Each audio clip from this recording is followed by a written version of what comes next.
estar en este espacio. Creo que estos espacios donde nos escuchamos a todos entre docentes, donde compartimos experiencias y nos pensamos un poquito, son súper importantes para la educación. Como lo decía la secretaria ahorita, estamos viviendo retos. Yo voy a hablar un poco de ellos y luego voy a compartirles otras experiencias que nos exigen como docentes ser un poco más empáticos, pensarnos desde el lugar en el que estamos, no olvidar que así estemos en un municipio, en un departamento, en un país, estamos en un mundo que tiene unas dinámicas y esas dinámicas hay que atenderlas. Y como docentes debemos ser inspiradores para las otras generaciones y para los estudiantes que están creciendo, y la inspiración es súper importante. Lo voy a hablar a lo largo de esta ponencia, que más que una ponencia yo creo que es un compartir de experiencias, y les voy a ir contando un poquito de qué hemos hecho, les voy a ir dejando como inquietudes. Yo sé que ustedes van a decir en medio de mi ponencia, pero es que no tenemos las mismas condiciones, pero es que aquí hay unas dificultades específicas del territorio, y créanme que esa es la magia. La magia ocurre cuando conocemos nuestras dificultades, pero también las fortalezas que tenemos, y tratamos de aprovechar incluso esas dificultades para generar sinergias entre los que estamos alrededor.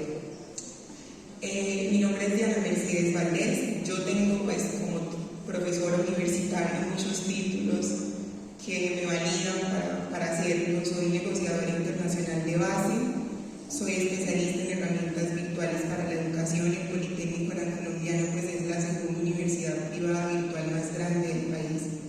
Tengo que saber de herramientas virtuales para la educación.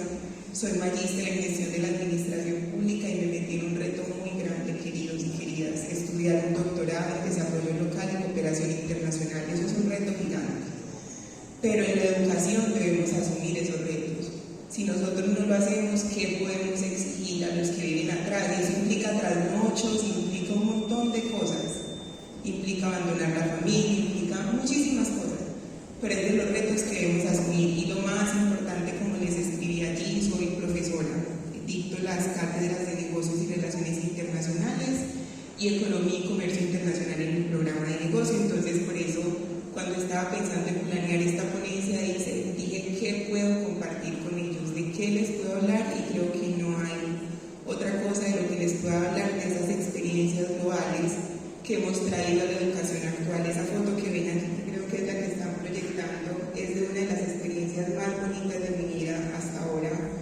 Es en una población de China que se llama Ningbo, en el sudeste de China. Fui allí a hacer voluntariado con estudiantes, niños y niñas de una de las escuelas locales en 2019 en noviembre. O sea, la pandemia ya estaba andando, no nos habían comunicado en este lado del mundo, y yo estaba allí, y créanme que esa experiencia parece alejada, pero incluso ellos allá tienen los mismos retos que nosotros. Cómo trabajar con las diferentes condiciones socioeconómicas que tienen nuestros estudiantes, cómo abordar la tecnología, incluso cuando desde los gobiernos nos dan las herramientas, cómo trabajar con otros para colaborar y co-crear. Esos mismos retos que tenemos acá los tienen ellos, así pensemos que ellos van más avanzados. Entonces, sobre eso les voy a hablar. Yo tengo aquí un pastel porque no puedo ver la presentación. Hay unos modelos educativos a nivel mundial que son pues famosísimos. Incluso a lo largo de que ha avanzado la educación en Colombia, lo que hemos hecho es adecuar esos modelos para traerlos al entorno local. Uno de ellos es el modelo de Canadá, que es un modelo basado en la interculturalidad, en cómo se crea desde la interculturalidad, cómo los estudiantes de escuelas, colegios y universidades valoran lo que tienen en su entorno para construir a partir de la interculturalidad. Cuando hablamos de interculturalidad, de pronto nos quedamos en las diferencias entre las razas, las poblaciones indígenas, negros, mestizos, blancos,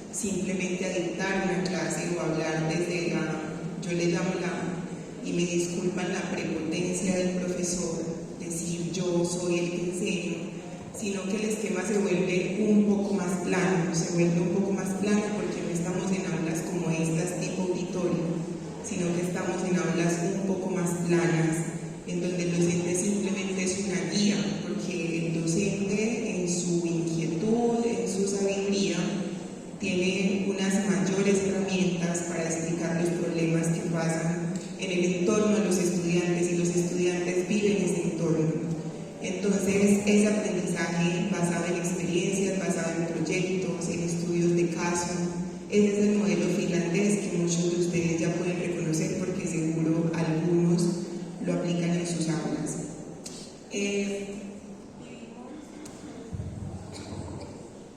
Vivimos en un mundo globalizado. Yo ya les voy a explicar qué implica vivir en un mundo globalizado. Y en un mundo globalizado en donde todo está a la mano de todos, es muy difícil destacar. ¿Por qué es difícil destacar? Porque ya casi nada sorprende. Yo no sé si ustedes lo han notado en sus aulas, pero estas nuevas generaciones tienen tanta información a la mano que ya es difícil sorprender. ¿Ustedes tienen Instagram? Claro que sí, ¿cierto? Si ustedes entran, algunos no tienen Instagram, muchos no tienen Instagram. Los invito a que esta noche lo descarguen y digan, ay, esto es de lo que hablaba la profesora. Cuando nos metemos a la página de Instagram hay una ventanita de actualización y cuando uno le da ¡pum! Actualizar, toda la información que está ahí cambia. Toda esa información es información valiosa que uno de los retos hoy en día es cómo gestionarla. Pero a lo que voy con todo este rollo del Instagram es decirles que imagínense lo que piensan estas generaciones, que lo pueden ver todo en una ventana. Ellos no son como uno, que simplemente su mirada se sesgaba a lo que uno tenía en el territorio, porque ahorita la interconexión con la aparición del Internet en los años 2000 pues facilita que esas generaciones tengan acceso a mucha más información y sepan de más cosas que las que nosotros alcanzamos a saber. Entonces, el rol del docente se vuelve un poco más difícil porque es difícil tenerlos concentrados, llamarles la atención, que ellos se capturen con lo que decimos, que ellos se sientan apasionados con lo que decimos y que no pierdan su línea en la clase. La única forma que hay de hacerlos, y yo se los digo, es a través de las experiencias. Una experiencia es algo vivencial, algo que puede sorprender. Una experiencia hay que verlo de dos formas: la experiencia de lo que mostramos para que otros lo vivan, y esto que yo estoy haciendo yo, compartir las experiencias para aprender de otros. Y las experiencias son súper importantes, incluso en el mercadeo moderno les quiero decir que ya no vendemos productos, vendemos experiencias. Y cuando estoy hablando con emprendedores de las alcaldías, de los programas que hacen las alcaldías, yo les digo, Colombia es un país maravilloso, cada esquina de Colombia tiene algo que vender. Y la forma como estamos potenciando el turismo y las potencialidades regionales, locales, es a través de vender experiencias. Conocimos a una señora Marta que vende sancocho en su casa y eso lo convertimos en una experiencia en la que hoy en día ella cobra $30 por cada extranjero que va a su casa a aprender a hacer sancocho. Al cabo de un día, doña Marta tiene $260 en promedio vendiendo sancocho y enseñando a hacer sancocho. Es un poco la experiencia. Entonces, mi primera invitación es cómo nosotros involucramos experiencias en el aula. El aula es un cuarto, es un salón, el aula puede ser todo lo que yo quiero, pero si soy capaz de dar un poquito más de mí y salir a esas experiencias. Entonces, voy a empezar por hablarles de esos retos. Hay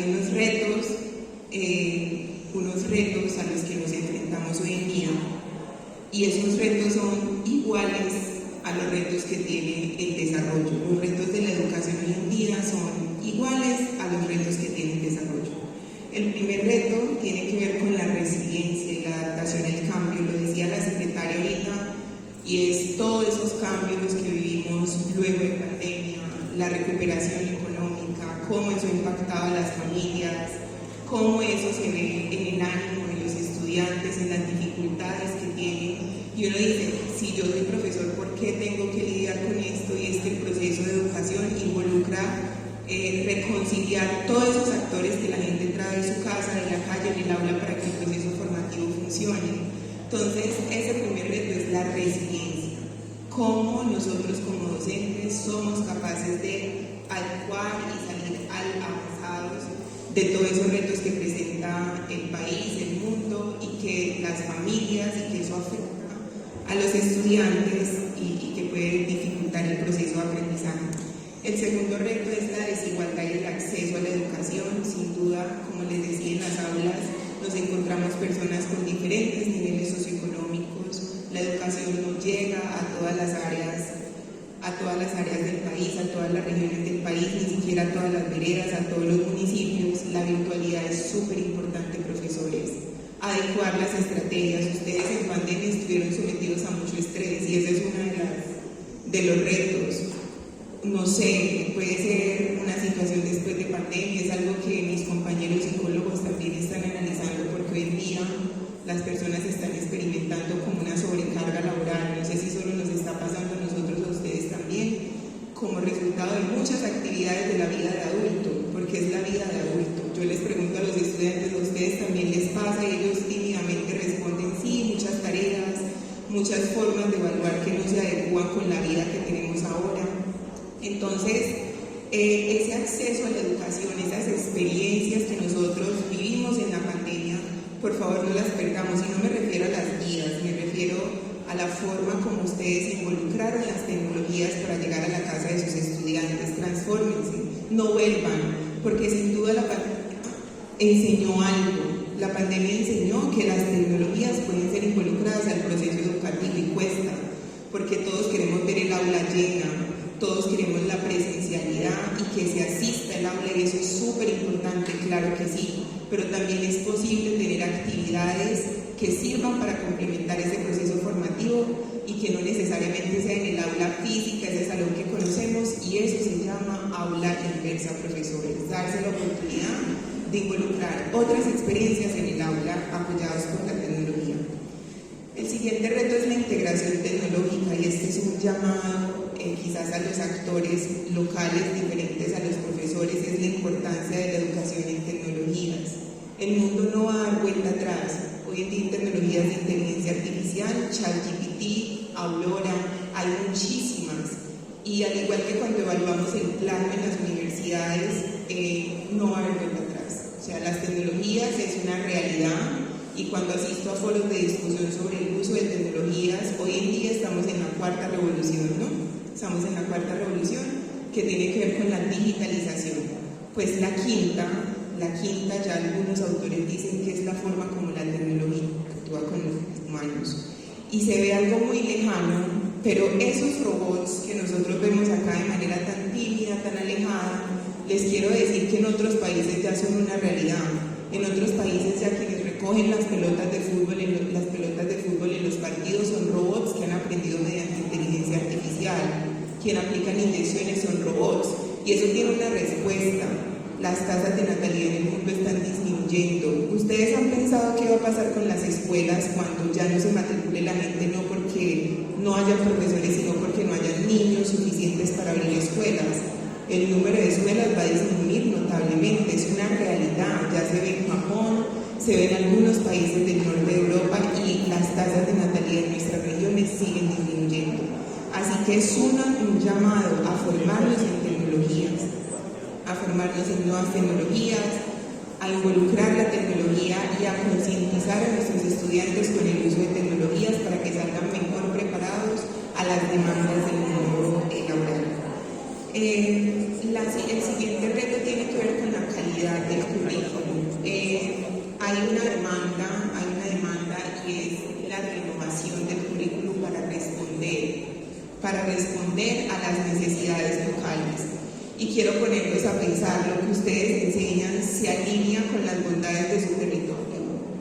Las experiencias que ustedes proveen desde su aula, así sea para estudiantes de segundo grado, tercer grado, Así como el inglés nos los enseñan de toda la vida, la concientización por el territorio es de toda la vida.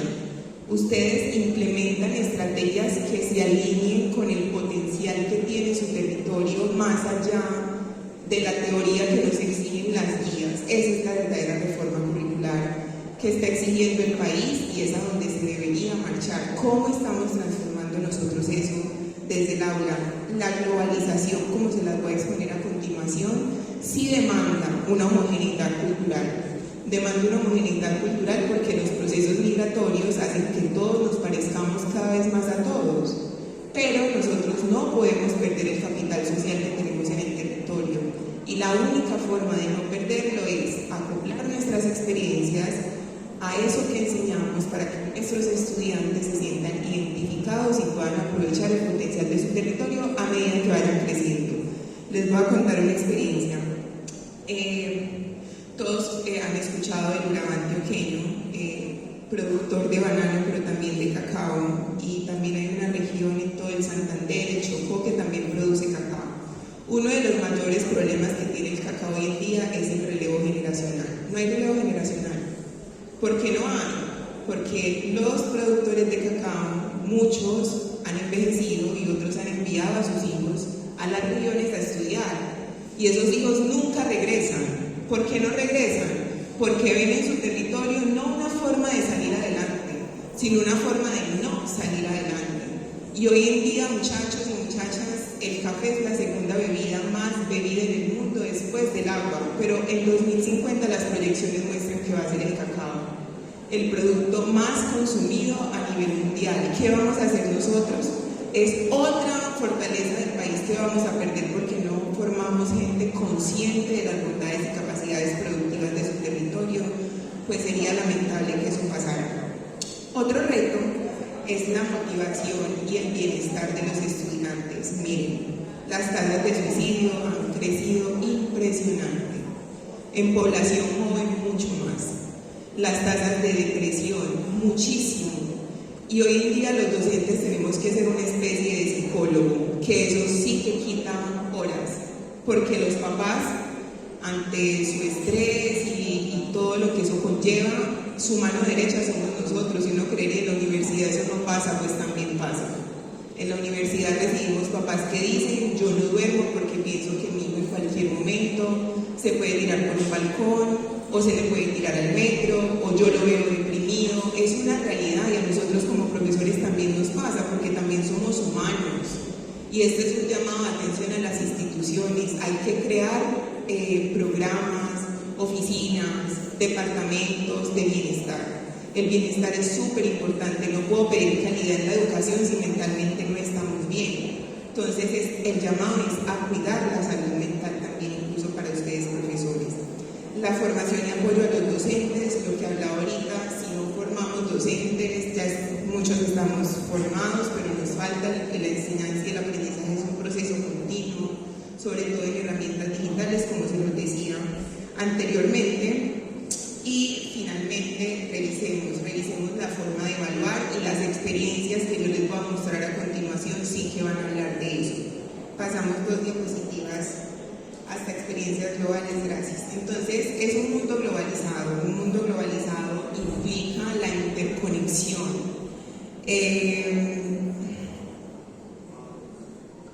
Una de las vainas que tiene el mundo empresarial frente a la globalización, y es algo bonito que nos ha pasado, es que a veces llegan emprendimientos y creen que porque quedan en una región nunca van a empezar a exportar. Hay una experiencia muy bonita, se llama Finca La Rinconada, produce café, y los conocimos en una feria de turismo. Hacen café artesanal en su casa, dijeron: ¿cómo hacemos para potenciar esto? Es muy difícil porque pues, necesitamos ICA, necesitamos un acondicionamiento del producto, no tenemos el dinero, pero sí que queremos hacerlo, y empezaron a crear experiencias. Colombia afortunadamente es un país que, aunque parezca muchas veces que van muchas cosas mal, tiene mucha confianza a nivel internacional, y eso ha hecho que muchos turistas lleguen al país. Entonces, Finca La Rinconada empieza a hacer todo este trabajo de adecuación de redes sociales, de darse a conocer a través del internet, de estar en guías, y eso permitió que llegara un mayor número de turistas. Hoy en día reciben grupos que van a vivir la experiencia de recolectar café. Ellos no pueden exportar café por una sencilla razón: no tienen ICA, no tienen certificado de ICA, pero sí venden su finca al mundo a través de la experiencia de recolectar café. Para muchos de nosotros recolectar café puede ser una experiencia pues del día a día, pero hay gente que paga 80.000 pesos solo por ir a una finca a que le enseñen cómo recolectar café, y de eso vive hoy en día Finca La Rinconada. Entonces es un mundo globalizado. Lo que nos parece normal a nosotros desde nuestras experiencias locales es algo que otro valora en esas experiencias globales, y hay experiencias globales maravillosas que pueden servir para que nosotros creemos cosas a nivel local llamativas a nuestra aula.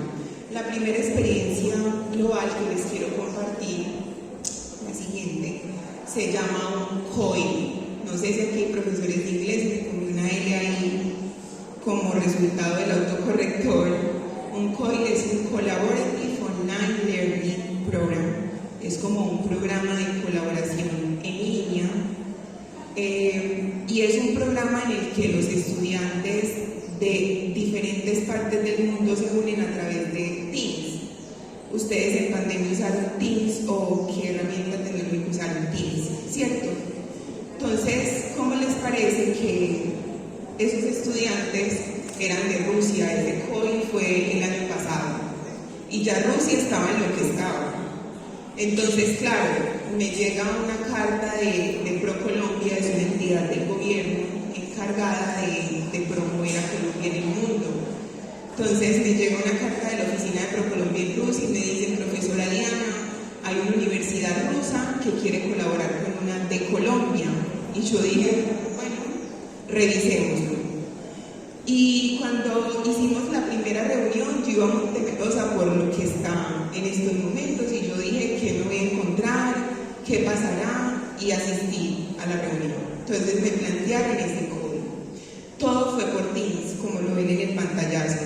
Por Teams presentamos a los estudiantes, les dijimos: estos son sus compañeros de Rusia, de la Universidad de Comercio Exterior de Rusia. Hablaban español perfecto los rusos, perfecto. Y cuando les pregunté a las profesoras por qué hablan español, me dicen: aquí todas las universidades del ministerio los 3 primeros años enseñan español y los 2 últimos años enseñan la especialidad de la carrera que estén estudiando. Y yo dije: ¿y cómo puede ser posible eso? Y cuando me puse a hablar con el delegado de Colombia en Rusia, me dijo: es que de verdad que América es el nuevo mundo y así se ve. Si en el mundo del futuro el desarrollo va a estar en América, aquí están conscientes que tienen que saber español y les enseñan español. Les estoy diciendo que hablan perfecto español. Entonces empezó el proyecto y yo dije, tenían una misión, tenían que crear un proyecto de habla entre ellos. El proyecto empezó en septiembre y lo tenían que exponer en noviembre. Y yo dije, ¿cómo irá a salir esto? ¿Qué ir a presentar? Los presentamos ese día, ellos se presentaron, los estudiantes de ambas universidades, y les dijimos: ustedes tienen que buscar la herramienta para comunicarse. Y nosotros, dudando de las capacidades de estas nuevas generaciones, pues les cuento que a la semana todos estaban agregados en WhatsApp, ya todos sabían cuál era lo típico en Colombia y cuál era lo típico en Rusia, y hablaban perfectamente y sin imprudencias, porque ninguno habló, ni los rusos hablaron de la situación de Rusia. Los colombianos fueron muy nobles y muy empáticos al entender que no debían meterse en cuestiones geopolíticas, y todo funcionó perfectamente. Como consecuencia tuvimos una colaboración entre una universidad de Rusia y una de Colombia. Yo les quiero decir, probablemente ni yo ni ellos nunca en nuestras vidas vamos a Rusia, probablemente, nunca. Pero ellos se acercaron a la cultura desde el aula. Ellos saben quién es Rusia, conocen a Rusia. El día de mañana no sabemos la configuración del mundo, se está acomodando en estos momentos el nuevo orden mundial, pero ellos tuvieron un acercamiento intercultural y de internacionalización del currículum, porque conocieron a otra profesora de otro país, a otras personas, otra cultura, y todo desde el aula. Entonces, esa es la primera experiencia, el COI. un proyecto en línea que se desarrolla entre estudiantes de diferentes universidades. Y ustedes se preguntarán cómo hacemos eso, ¿cierto? Más adelante se los voy a decir. La siguiente se llama clase espejo. Las clases espejo han sido una estrategia para nosotros acercar a otros docentes de otras instituciones al aula, porque pasa muchas veces en ciertas asignaturas que los docentes y los estudiantes o no nos entienden, no entienden nuestra manera de explicar o algo pasa en el aula, o puede pasar también que se cansan de nosotros. Imagínense, si uno se cansa, ¿cómo decirle a ellos no se cansen de uno? Si uno se cansa, pues es normal en las relaciones humanas, eso es normal. Entonces, las clases espejo han sido como esa dinámica que nos ha permitido oxigenar esa relación docente-estudiante en el aula. ¿En qué consiste? Entonces, el COI es crear un proyecto a lo largo del tiempo para que ellos lo desarrollen en conjunto. La clase espejo no. La clase espejo es decirle al docente de esa área de ustedes en otra institución que dicte la asignatura en su colegio y ustedes van y dictan la asignatura en el colegio del profesor. El profesor no tiene que trasladarse físicamente a su colegio, lo puede hacer a través de Teams si tienen las herramientas tecnológicas, o si es un colegio cercano, de una vereda cercana, de un municipio cercano, el profesor trasladarse.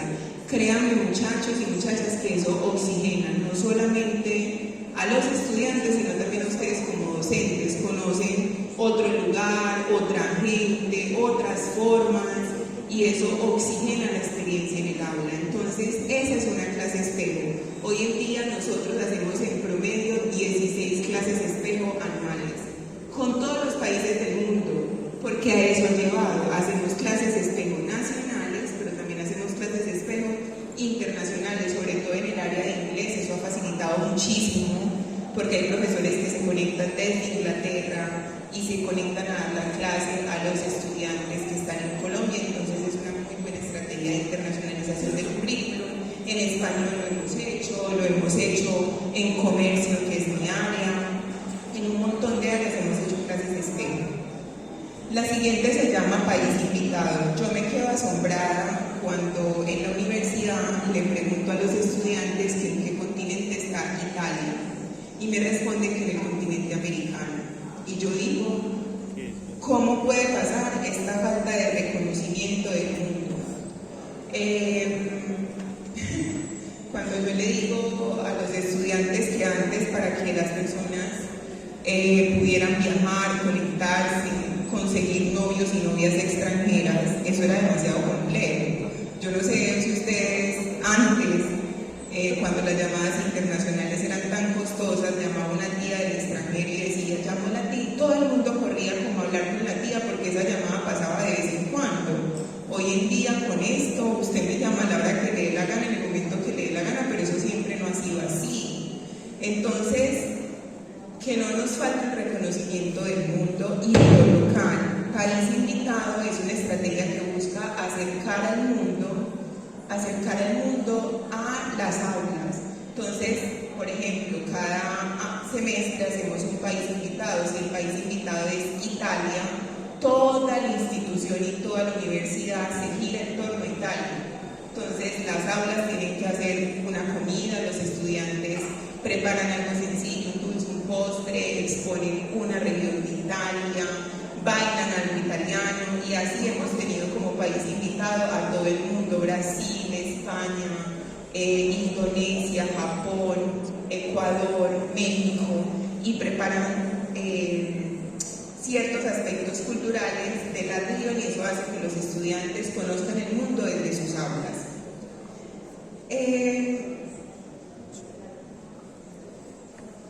Todas estas experiencias globales sirven para crear esas sinergias locales. Entonces, en esta última parte de la presentación, ustedes dirán, listo, y todo eso que se ve en el mundo, que se ve tan a veces complejo de hacerlo, porque necesitamos herramientas tecnológicas, apoyo. Les quiero decir que todo esto ha sido 0 pesos.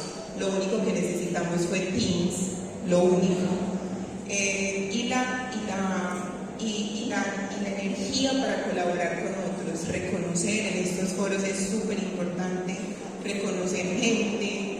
Hemos planteado como una estrategia que sería muy buena, y es que los colegios, las escuelas tengan, como así como tienen psicólogos, tengan un área que se encargue de crear estas sinergias, un área de relacionamiento con el sector externo, que se encargue de hacer los vínculos para que los profesores los puedan aprovechar. Mientras en los colegios no hayan esas áreas, uno como docente tiene compañeros, gente que conoce, participa en redes, hay profesores muy activos que pueden decir, listo, tú estás haciendo esto en el aula, vente a mi aula, yo hago esto. A las universidades también nos pueden pedir ayuda. Yo creo que todo el sistema tiene que construirse para que funcione. Entonces, esas sinergias locales se logran investigando lo que hay, conociendo experiencias, estas que yo les acabo de exponer, hay muchas más. Decir qué puedo aplicar yo en el aula, qué puedo adaptar yo en el aula y adaptarlas. Entonces, ¿por dónde empezar? ¿Por dónde empezar? En los colegios tenemos, en las escuelas hay los recursos, es reconocer esos recursos, qué puedo hacer con ellos. Algunos tienen internet, otros no, si no lo tienen usemos el WhatsApp. Yo en pandemia descubrí las capacidades, o reconocí mejor, porque ya las conocía, yo reconocí la capacidad del ser humano cuando quiere. Y les quiero decir que yo los admiro profundamente desde mi rol de profesora universitaria, los admiro profundamente, porque escuchar a un profesor de colegio de escuela en una radio dictando clases, les digo que eso fue maravilloso. Entonces, yo creo que con los pocos recursos que tenemos, alguna de estas podemos hacer. Entonces, mi llamado es a la acción.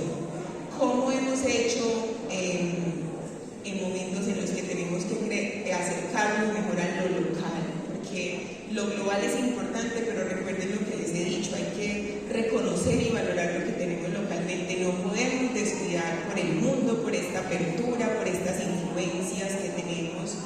Llegué a la clase y todos los estudiantes eran diciendo, profe, ¿me puedes aceptar en Temu? Y yo, ¿qué es Temu? O sea, apenas nos estamos adecuando a TikTok y ahorita me dicen ustedes que los acepten en Temu. Me tuve que descargar Temu y ver qué era Temu. Entonces todos querían que los aceptaran en Temu, pero porque les dan bonos y les mandan regalos desde China a Colombia. Entonces aceptaron Temu. Y así todo el mundo va cambiando. Pero eso no quiere decir, y miren qué teso, hoy en día en el comercio enseñamos cómo competir con empresas como Temu. O sea, cómo entender que si ellos venden un par de aretes a 3.500, usted acá en Colombia tiene que ser capaz de venderlo a 2.000. Porque o si no, a usted no le van a comprar, sino que en 15 días por Temu le va a llegar. Si nosotros como profesores no entendemos las dinámicas de cómo ellos son capaces de hacer eso, tampoco vamos a ser capaces de formar empresarios que luego dinamicen la economía en el país. Entonces es un reto gigante. Entonces mi llamado a la acción desde lo local. Entonces, esa foto que les expongo allí es una experiencia que en Medellín se llama Aranjuez para el Mundo. Aranjuez para el Mundo, yo sé que ustedes han escuchado de la transformación de la Comuna 13 en Medellín, un territorio que antes estaba pues influenciado por la guerra, las movilizaciones guerrilleras y todo lo demás. Entonces, el desarrollo que ha tenido la Comuna 13 generando turismo, moviendo la economía de las comunidades locales, impulsó para que otras comunas tomaran esas iniciativas apoyadas con recursos públicos y propios. Aranjuez para el Mundo es una iniciativa similar. Tienen un tour maravilloso que recorre una cervecería artesanal, una ecohuerta artesanal, y le van contando a todo el mundo la historia de Aranjuez como territorio.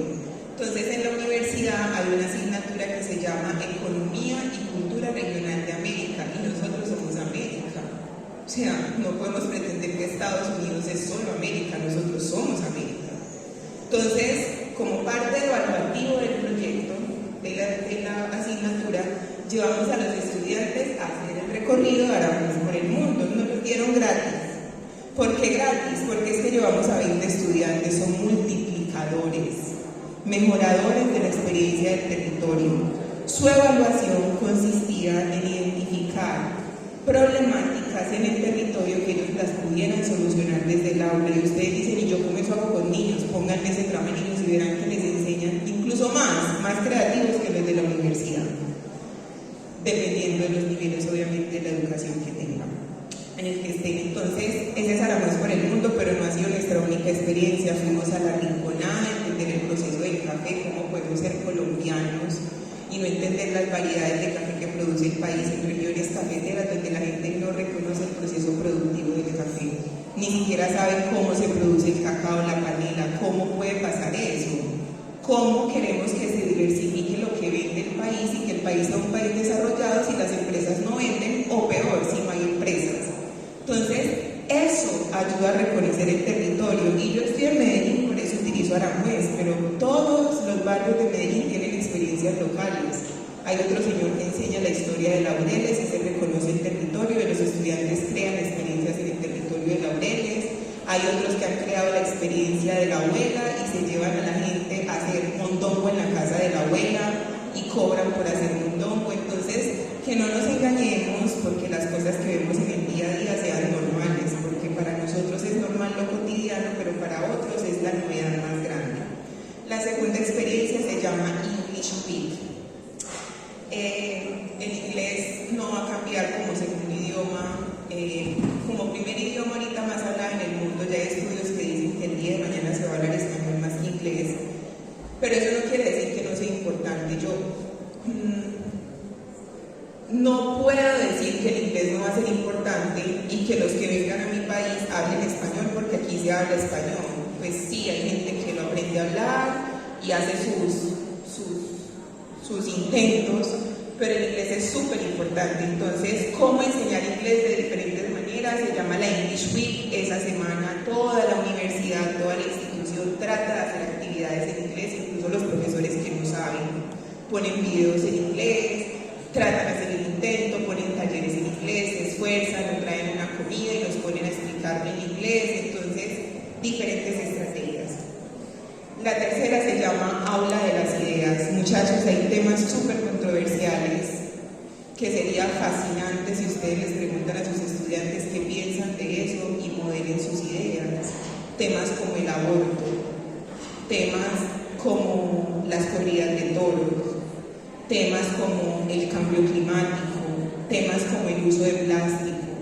Ustedes han hecho aulas de las ideas, que es escuchar a sus estudiantes qué opinan de estos temas. Solo denles el tema y pónganlos a debatir. Ustedes no me van a creer, hay gente que no sabe defender sus ideas. Hay gente maravillosa, pero se atemoriza cuando le toca defender sus ideas. Y eso es una habilidad. Si a usted nunca le han dado el espacio para hablar, usted no habla. Si a usted toda la vida lo han cohibido, usted no habla. ¿Cómo queremos formar líderes si no le damos el espacio de hablar? Este es un país demasiado alejado del poder, tenemos una distancia del poder, y eso se nota hasta cómo nos enseñan. Si un niño viene y se mete en la conversación de gente, le dicen cállese que estamos hablando entre adultos, miren, lo alejan del poder. Porque no formamos gente que sea respetuoso, pero que pierda el pánico a hablar, ¿sí o no? Defender las ideas. Eso es el aula de las ideas, darle herramientas a los estudiantes para que defiendan sus ideas. No hay ideas buenas o malas, hay ideas malas pero bien defendidas y son válidas. Entonces, defender las ideas. Y el último con esto cierro, es uno que me encanta y es el voluntariado social. Queridos y queridas, nada de lo que somos, absolutamente nada. Nada de lo que estudiamos, de lo que viajamos, lo que vivimos, nada tiene sentido si no sirve o no es retribuido a las comunidades. Por favor, entiéndanlo. Todo merece esfuerzos extras. Para mí venir aquí es un esfuerzo extra, pero estoy feliz de poderlo compartir con ustedes. Nada de lo que sabemos, de lo que vimos, tiene sentido si no lo ponemos al alcance de la comunidad. Esa foto es un voluntariado social. Los estudiantes cada sábado 3 veces al semestre, voluntariamente, no tienen ni nota, donan tiempo a la corporación PAM. PAM Social es una corporación que está en toda Antioquia. Los estudiantes deciden qué saben hacer, qué han aprendido y van y lo donan. Enseñan inglés, enseñan a pintar, enseñan a sembrar, enseñan sobre plantas, van y lo donan. y eso forma personas sensibles a los problemas de su comunidad. Si usted no es capaz de donar tiempo, porque todos estamos ocupados, díganme si no, después de los 20, las cosas de adulto ya son complejas. Todos tenemos muchas cosas, pero es que hay que formar personas sensibles con los problemas de su comunidad. ¿Cómo puede ser alguien que a un problema en su comunidad se esté formando? Así esté en un colegio, da igual, hay gente que está en colegio, que es una universidad y es maravillosa, y usted no sea capaz de detenerse a pensar usted cómo puede aportar a la solución de ese problema. Hay niños de 9 años que no saben escribir su nombre en esa fundación. Así. Hay estudiantes de colegios que saben las vocales, que enseñan las vocales a otros niños, usted ya sabe. Es que hay niños de 9 años que no saben las vocales, vaya, hágalo, que está transformando su entorno. Entonces, el voluntariado social nos ha servido para eso, para formar personas sensibles a su territorio y personas que entiendan que todo lo que están aprendiendo es para transformar su comunidad, sus regiones y su país. Así que fue un placer compartir con ustedes y muchas gracias por escucharme.